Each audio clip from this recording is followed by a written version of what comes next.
Welcome back to Back in the Day. Today, we're diving headfirst into some of the craziest, most jaw-dropping tales from World War II. From top-secret deception units and improbable acts of heroism, to bizarre twists of fate and incredible tales of survival, you're in for a wild ride. So buckle up, history enthusiasts, as we delve into the darkest corners of the past, uncovering a side of World War II you've never seen before. The horrifying tale of Unit 731, a secret Japanese research facility that conducted gruesome experiments on human subjects. This story is not for the faint of heart, but it's an important reminder of the atrocities that can occur during times of war. It's the 1930s, and the Imperial Japanese Army is seeking to develop advanced biological and chemical weapons to gain an edge in their conquest of Asia. To achieve this goal, they establish a covert research facility known as Unit 731, led by Lieutenant General Shiro Ishii, located in Pingfeng, in the northeastern part of China. Unit 731 appeared to the outside world as a benign water purification facility.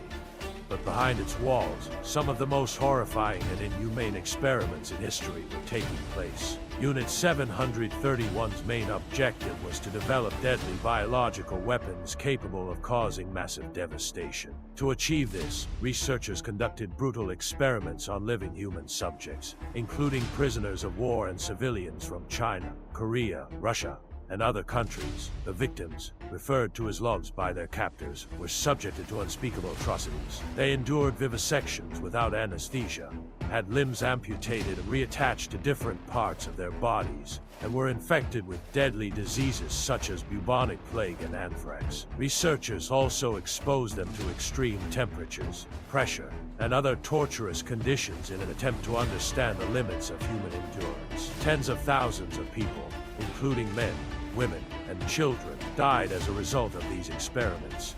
It's estimated that up to 250,000 people perished due to the activities of Unit 731 and its related programs. The true horror of Unit 731 remained hidden for years, even after the end of World War II. Many of the researchers involved were granted immunity from prosecution in exchange for sharing their findings with the United States. As a result, the full extent of the atrocities committed within Unit 731 has never been fully acknowledged or addressed. The story of Unit 731 is a chilling reminder of the depths of human cruelty that can emerge during times of war. The Niihau Incident. This strange and tragic episode would have far-reaching consequences for Japanese Americans during the war. Let's set the stage. It's December 7, 1941, the day of the infamous attack on Pearl Harbor. As the Japanese planes swooped down on the American Pacific Fleet, one of the pilots, Officer Shigenori Nishikaichi, crash-lands his damaged aircraft on the small, remote Hawaiian island of Niihau. Now, Niihau is a privately owned island with a small population, mostly made up of native Hawaiians. The residents, unaware of the attack on Pearl Harbor, initially treated Nishikaichi with kindness and hospitality, even throwing a party for him that night. But things took a dark turn when news of the Pearl Harbor attack reached the island. The residents realized that they were hosting an enemy pilot and attempted to detain Nishikaichi. But the resourceful pilot had other plans. Nishikaichi enlisted the help of 3 Japanese-American residents, led by a man named Yoshio Harada. Together, they hatched a plan to recover Nishikaichi's secret documents from his downed plane and take control of the island. What followed was a tense standoff between Nishikaichi and his co-conspirators, and the rest of the island's residents. The situation escalated into violence when Nishikaichi and his group took several hostages and opened fire on the locals, tragically killing one of the residents. In the end, the islanders, led by a man named Benkeno, managed to overpower Nishikaichi and his accomplices. During the confrontation, Nishikaichi was shot and killed, while Harada committed suicide to avoid capture. The Niihau Incident had a profound impact on us attitudes towards Japanese Americans. The fact that Nishikaichi was able to secure assistance from Japanese American residents fueled suspicions and fears about the loyalty of Japanese Americans living in the United States. This would ultimately lead to the controversial internment of Japanese Americans, as the US government sought to prevent potential acts of espionage or sabotage by those deemed untrustworthy. The next story explores the life and legacy of one of the deadliest snipers in history, Simo Hayha, also known as the White Death. Our story begins in Finland, 1939. The Soviet Union has invaded, and the small Finnish army is fighting to protect their homeland during what would come to be known as the Winter War. In these dark times, one man rises above the rest, displaying unparalleled skill and stealth. Simo Hayha, born in 1905 in Rottjärvi, Finland, he was a farmer and an accomplished hunter before joining the Finnish army.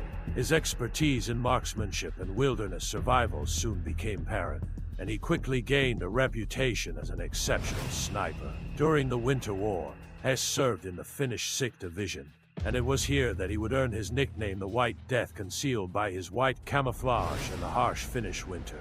Hayha was practically invisible to his enemies. Over the course of the 100-day conflict, Hayha managed to achieve a staggering 505 confirmed kills, setting a record that remains unbeaten to this day. His incredible skill was only matched by his unwavering patience, often waiting for hours in the freezing cold for a perfect shot. The Battle of Kala was a crucial engagement for the Finnish forces. The Soviets, vastly outnumbering the Finns, were determined to break through the Finnish defensive line. It was during this battle that Hayha's unmatched skills as a sniper would prove invaluable. In one particularly intense engagement, Hayha found himself in a dangerous game of cat and mouse with a skilled Soviet sniper. Both men were seasoned marksmen, and the outcome of their duel would have a significant impact on the battle at large. For several days, Hayha and a Soviet sniper stalked each other, each waiting for the perfect opportunity to strike. Employing his incredible patience and resourcefulness, Hayha set a cunning trap. He placed a dummy soldier in the snow, hoping to draw the enemy sniper's fire and reveal his position. The ruse worked.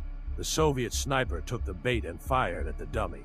In that instant, Hayha located his opponent and swiftly eliminated him with a single, precise shot. The Finnish forces had prevailed, and Hayha's reputation as the White Death was further solidified. Despite his success on the battlefield, Hayha's luck would eventually run out.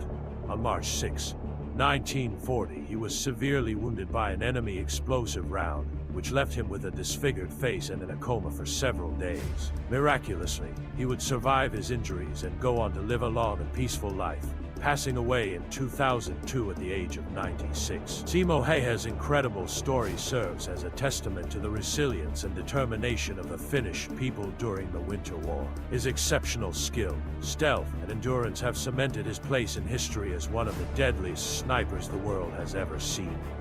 The tale of the Ghost Army, a top-secret unit of artists, actors, and engineers used deception to outsmart the enemy and help win the war.